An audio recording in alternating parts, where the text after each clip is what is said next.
Prepare yourself!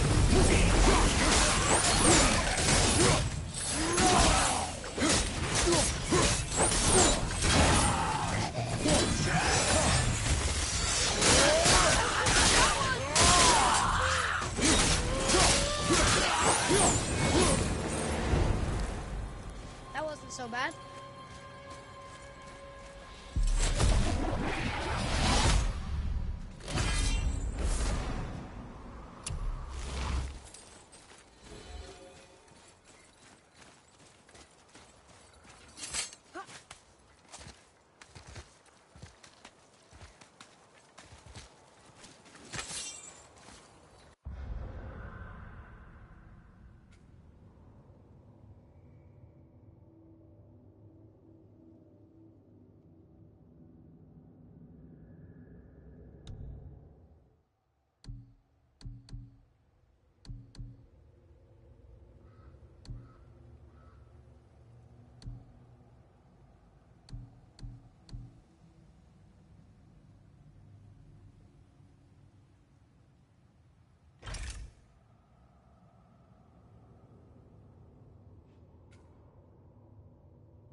What would you say to Mom? Nothing. Nothing? There is nothing left to say. What about everything we've done so far? That man coming to the house? Talking to the world serpent? We've done so many amazing things. I just want to tell her about them. Don't you? What else would you say to her? I'd tell her that we're both okay. Not to worry about us. Atreus, I miss her too. You know this. I thought I knew very little.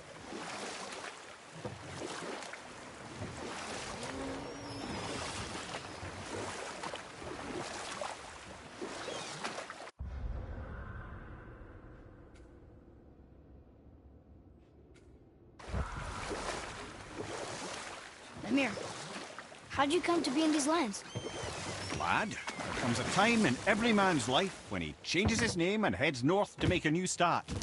If you live long enough to do this many times over, you might end up as far north as this place. By the time I arrived, I already knew Odin by his reputation, and so I set to demonstrate my worth by coming to him with something I knew he'd value. A mystic well of knowledge. Or rather, I should say, a well of water laced with enough mystic mushrooms to make a god see visions. Oh, he was rightly impressed. Can't say for sure what he saw that led him to try gouging out his own eyes, but I managed to restrain him before he finished the job. Then I persuaded him it has been his sacrifice made for an even higher form of sight to be bestowed. Blah, de blah, de blah, de blah. I used to think he never caught on. But the day he took my eye, I realized he had never been fooled. He knew I'd outwitted him, called the lesson wisdom, and hired me to make sure from then on I was on his side. And for a long, long time I truly was. Doesn't mean he didn't hold a grudge.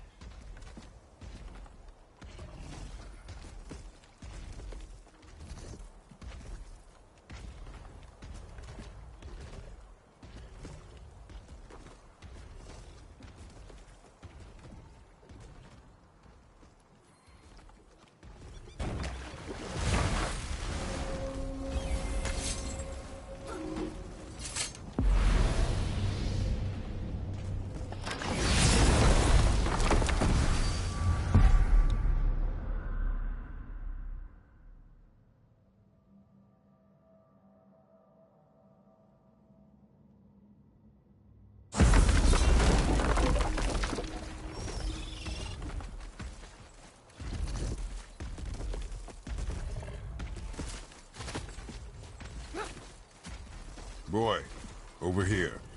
Sir. It's another one of those maps.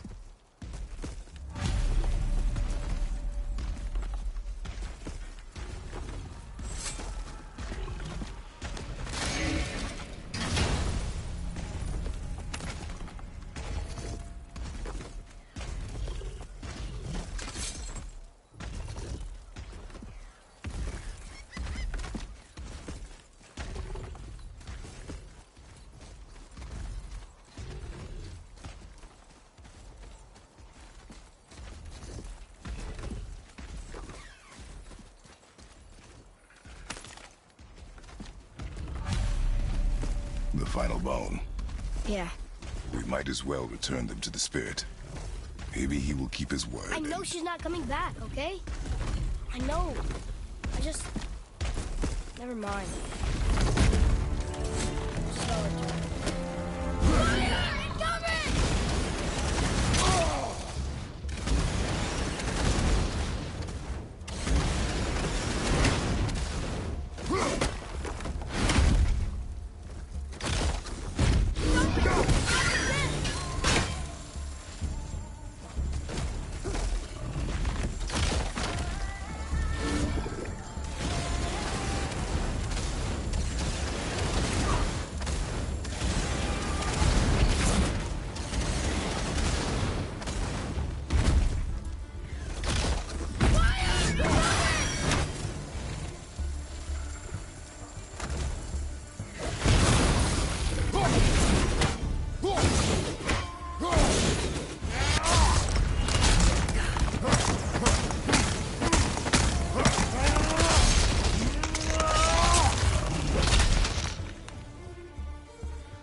I wonder why Ludwig's bones are all over the place.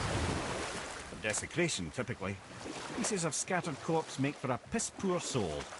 No hope for Valhalla or Helheim when your arm's on one beach and your head's on another. Why not ask the spirit? I'm sure he will be forthcoming with answers.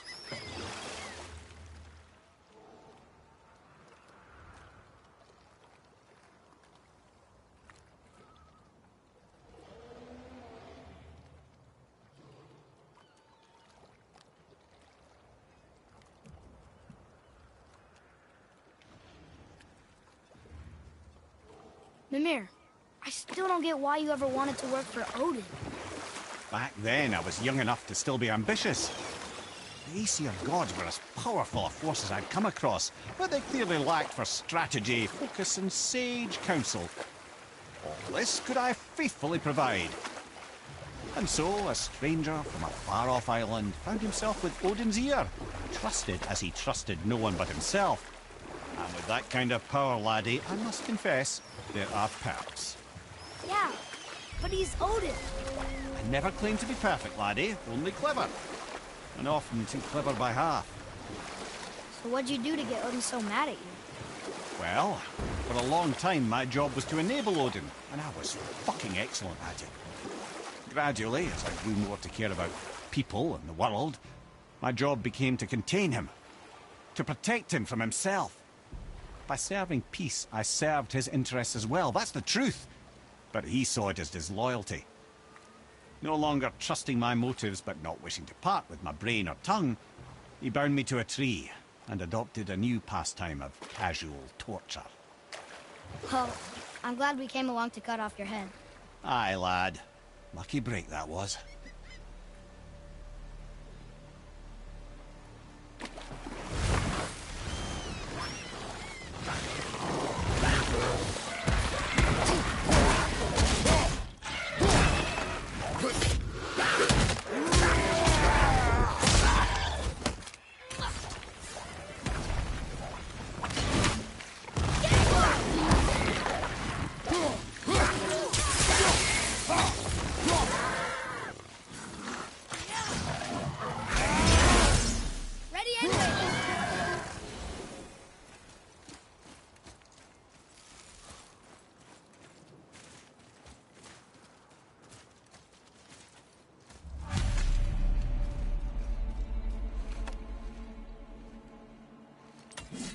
We have collected the rest of your woman's corpse spirit. Show us this magic you have promised. Ah, my sweet Gulvik. Whole again. Rise, dear Gulvik.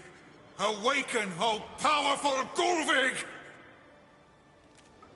Evni bukar bitjast. She says she'll honor our request. Eldi fagna. And reunite us? Indauder! Okay, you were right.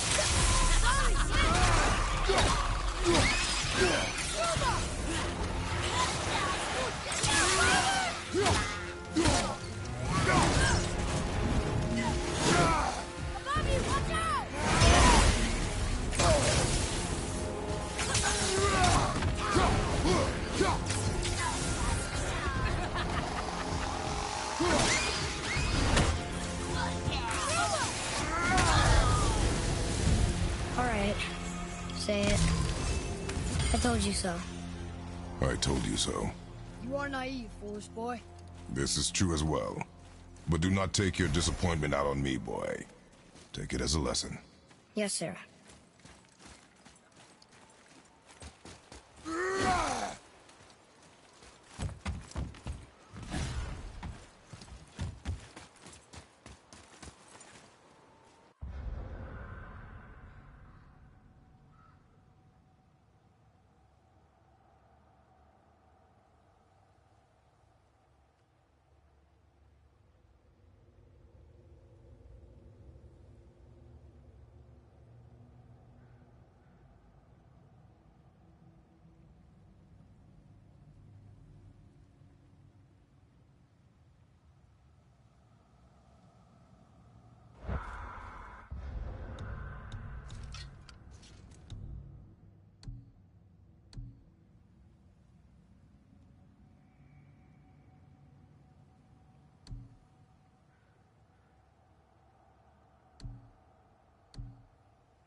Lemire, you never told me what happened with the stonemason's son.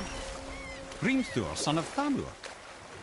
After completing his father's masterwork, the Great Wall of Jotunheim, he thought of nothing but making the Aesir pay for their crimes against the giants. Once he longed to fight Thor, but tragedy had brought wisdom to Hrimthur, and cunning. He observed that Asgard's walls were half-built and shoddy, for no Aesir god could be bothered with such tiresome labor.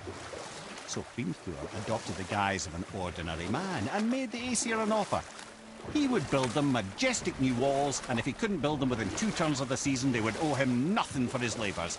And if he succeeded, he asked only for an audience with the goddess Freya. Odin agreed, knowing the task was impossible, but intrigued by the stranger. Hrimthur made short work of it, of course. He had the benefit of his father's training and the aid of a magical stallion for fetching stones. Odin was not happy to find himself on the losing end of the wager, but he seemed to uphold his end of the bargain. Freya was sent to meet the mason, and to her surprise, he wanted only to whisper something in her ear. That being done, he made his way out of Asgard. And when he found Thor awaiting him at the gates of Midgard, he knew he had been double-crossed. But he didn't care, because his plan was complete. It was? What did he say to Freya? Only she could say for certain, but I've had many moons to work it out. Hrimthur knew that Freya loathed the Aesir, despite her marriage to Odin, and I believe he gave her the secret to Asgard's defences. Some weakness he may have built in, structural or magical, which I expect will be exploited come Ragnarok when Surtur arrives to burn Asgard to ash. if not sooner.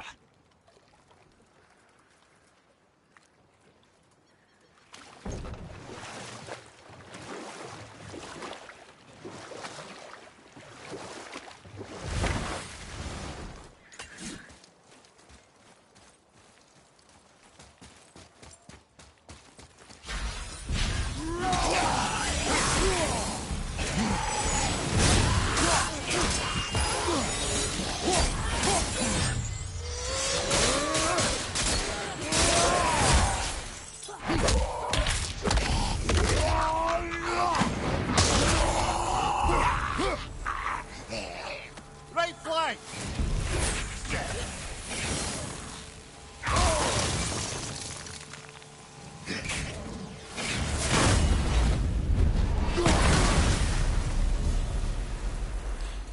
Seriously, how did this one captain lead so many men? He had their loyalty, so they followed.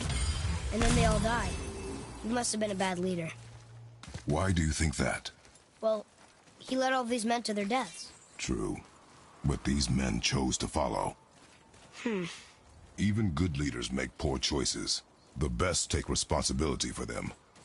Remember this.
Father, were you ever a leader? Many years ago, yes. I led men in battle. Were you a good leader? It is complicated. Did you no ever... more questions, boy. Focus on the task at hand. Yes, sir.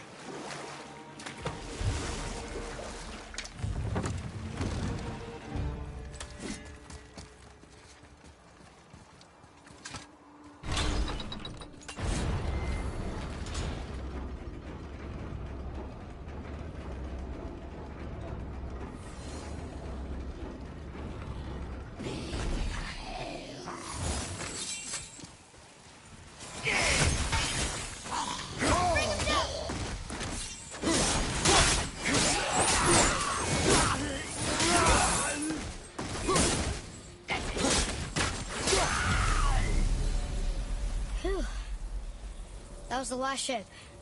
I hope the captain will be satisfied now.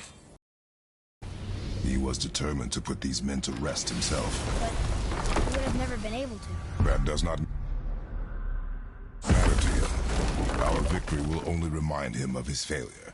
Then, why do we do this?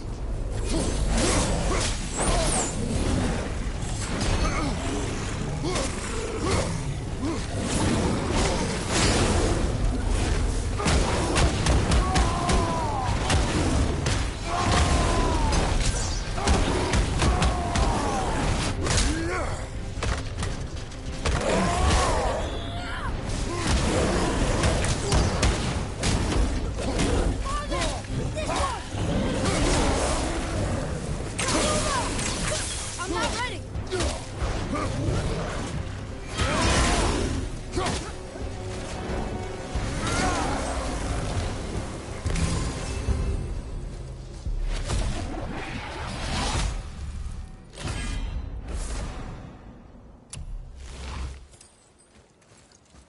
Another name. Hildur. Someone who loved the Valkyries enough to do this? I wonder. Perhaps the Queen?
Father, why did you really want to help the Spear?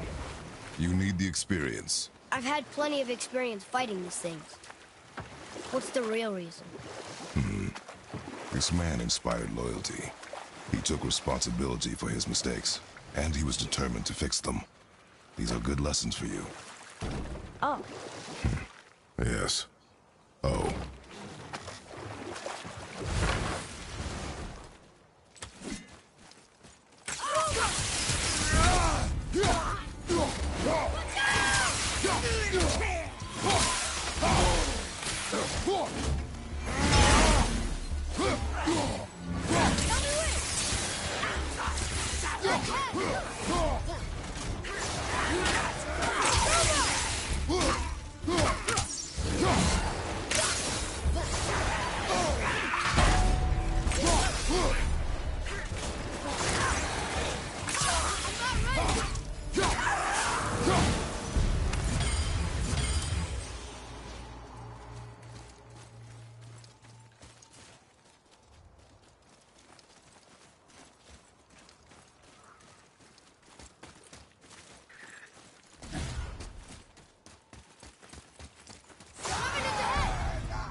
Come on, get up, brother!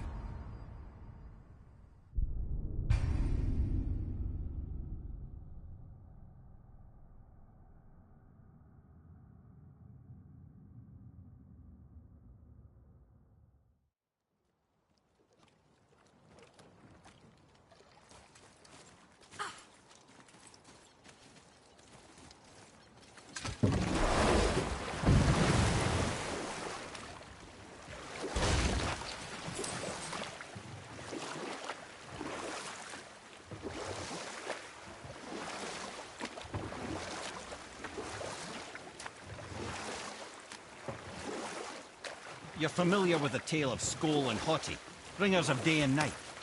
Oh yeah, the wolf giants. Aye. They were born of the archwolf Hrothwitnir, a great nemesis of the Aesir gods. Odin captured them as pups and kept them in the kennels of Asgard to hold his foe at bay. But when the sun and moon grew mutinous and stood still, Odin put Skoll and Hoti to use. With his ancient magics, he cast the wolves to the heavens, and they began their chase. And we'll pick this up later.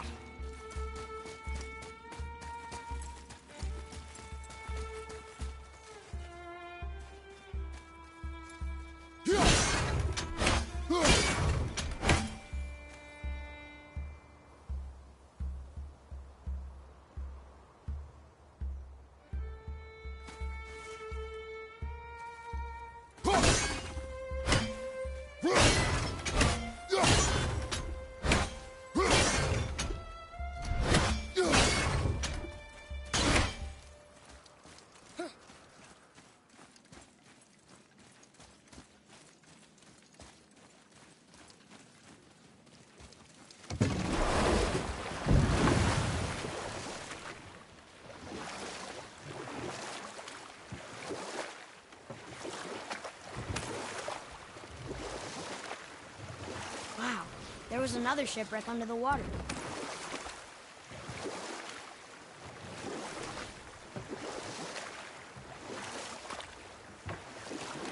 Lumir, can you start that story again from before? When the sun and moon refused to rise and set, Odin cast the wolf giants Skoll and Hoti into the heavens to give chase. And long shall they chase, but not endlessly. For it is foretold that someday Skoll and Hoti will catch and devour their prey. And that day shall be Ragnarok, the twilight of the gods. But Ragnarok is supposed to be Odin's doom, isn't it? Why would he set the wolves loose if it fulfills the prophecy? Precisely the question, lad. It's always about control. The wolves determine when Ragnarok begins, and now he controls the wolves. A battle fought on his timetable is a battle he better stands to win.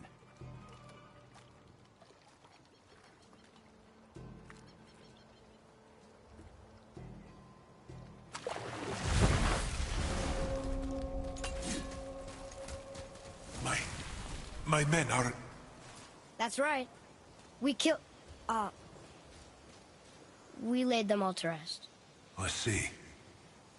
So even in death, I am a failure. But in life you were honorable, strong-willed, and you inspired loyalty. These are good qualities, aren't they, boy? Yeah. I couldn't believe how many men followed you here. I thank you for your kind words. May your journey have a more pleasant end than mine. Well, you're right. You didn't seem very satisfied. I guess you never really get over losing the ones you care about. Never.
Focus up! Wolver! Behind you, brother!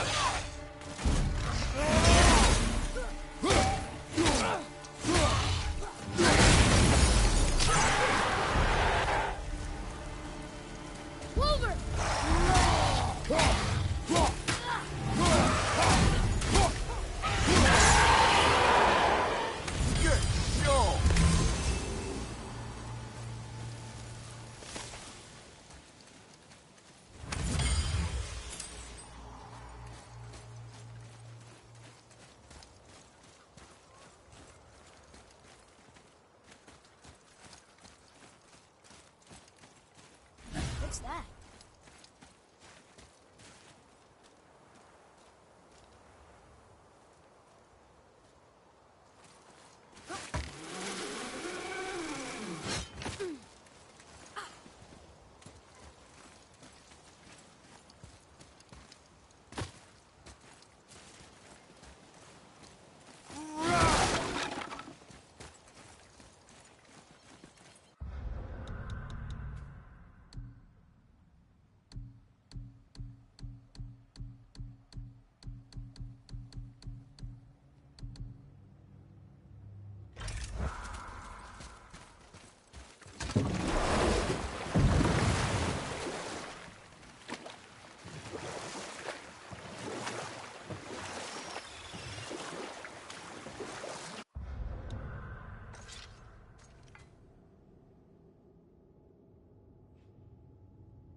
Wow. It's like there was an entire city under the water. Aye, lad. A forgotten city. What was it called? Well, I forgot.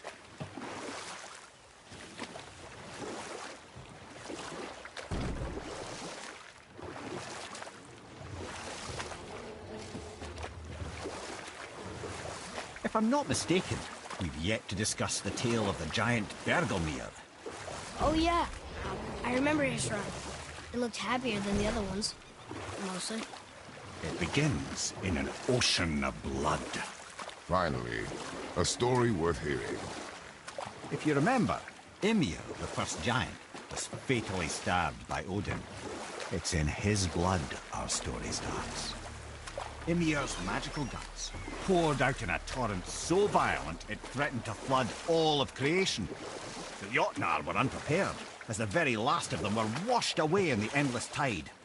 Not just Ymir, but all of giant kind faced extinction. And so would Odin's victory have been complete. But Ymir's kind did not all perish that day. Staying afloat in the hollowed husk of a tree, the frost giant Bergelmir endured, as did his lady wife. For weeks they sailed, until finally they came upon a new land. They called it Jotunheim. And there they would start anew. As father and mother they would multiply exceedingly, and as king and queen they worked to make Jotunheim a land where giants would know no master but themselves. Bergelmir never sought revenge for Odin's slaughter. His vengeance was to live and prosper. He died at peace, a legion of his kin to mourn him. He would ever be known as Bergelmir the Beloved. Bergelmir the Beloved. Huh. I've never heard a story end that way. Not a true one, anyway. If you do, laddie.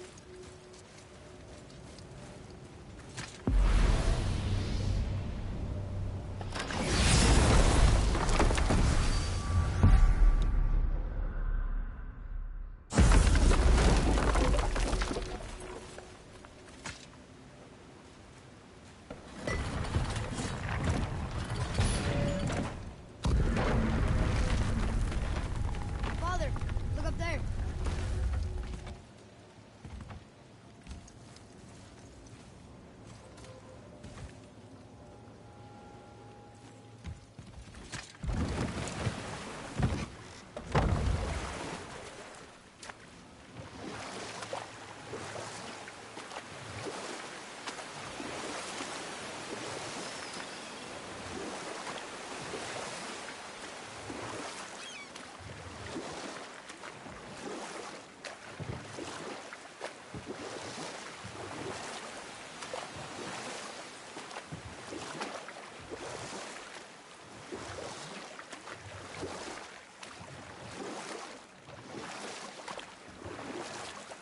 We can dock the boat here.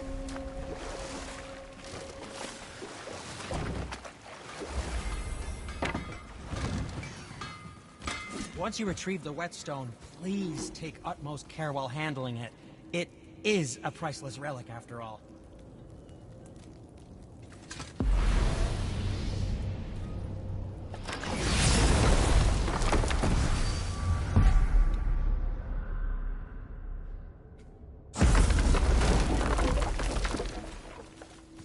Let's get to it.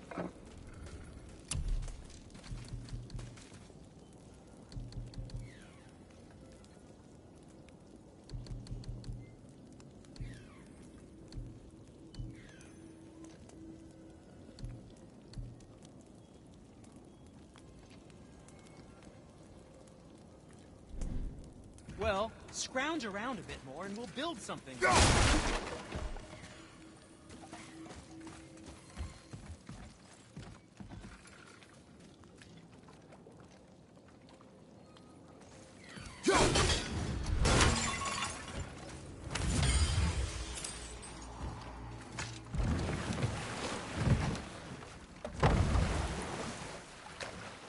I still can't believe his son would kill his own father.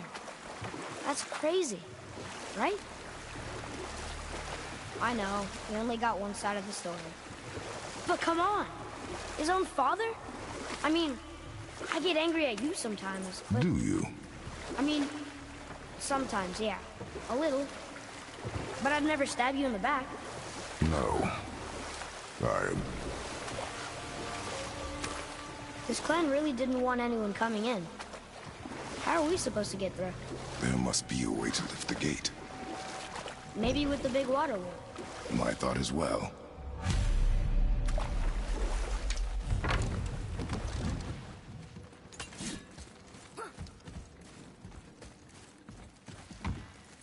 Right behind you!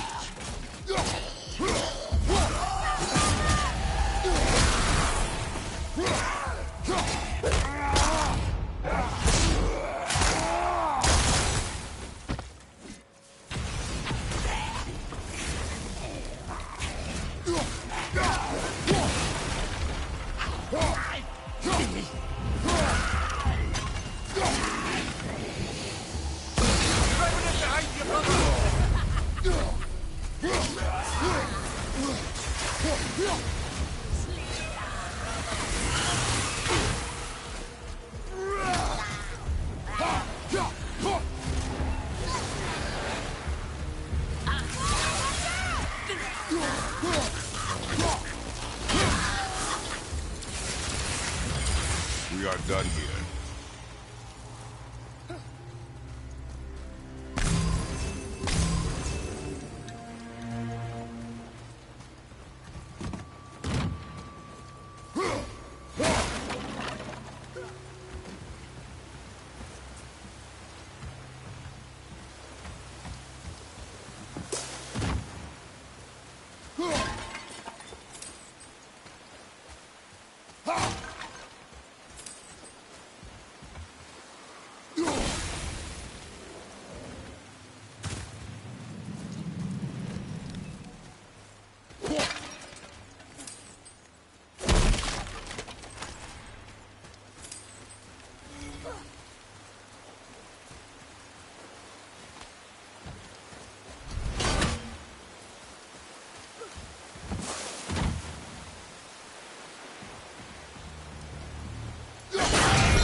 Atreus, here!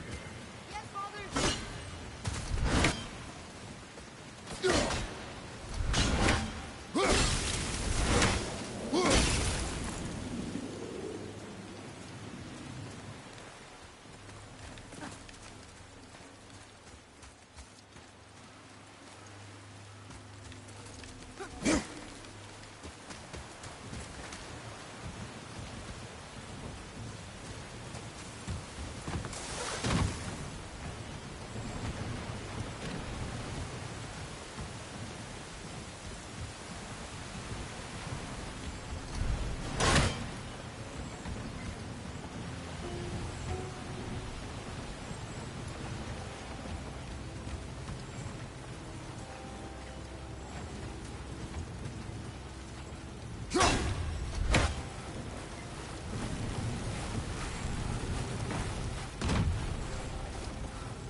When are you angry? What? With me? When? Oh, I guess sometimes when you don't think I can do something, but I can. It is not always easy to know what... It's okay. I get it. I'm little. Where's that whetstone, I wonder?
This is the sun.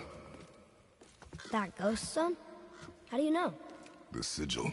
It matches the dagger we found in his father's back. He stood his ground, but it was not enough.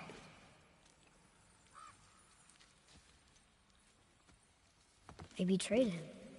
Betrayal begets betrayal. My guess, the young one murdering his dad didn't sit well with the others. He thought himself ready to lead. It cost him his life. I guess. Look there, lad. By his feet. The whetstone! Yes. They used it to smash his face in. They did? Ew.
Whetstone behind.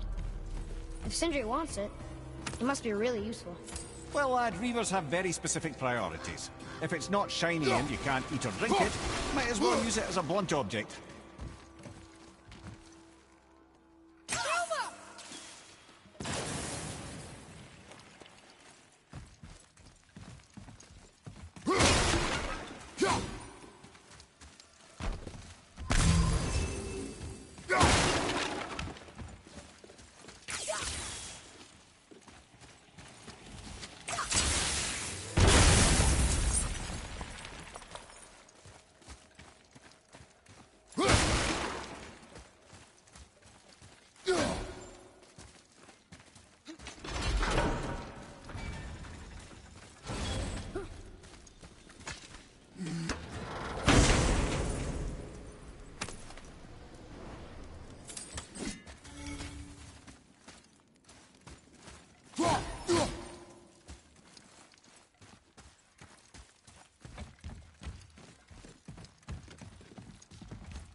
That's it? I thought they'd be dead.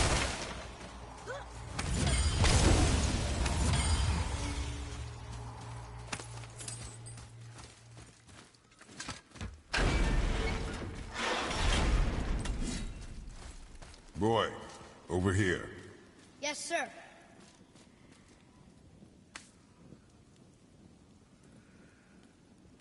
There's a scroll here.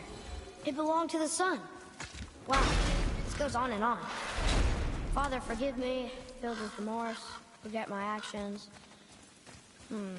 Had he thought before taking action, there would be no need for regret, yes? Yeah. Maybe we should bring this to his father. Back at the storeroom.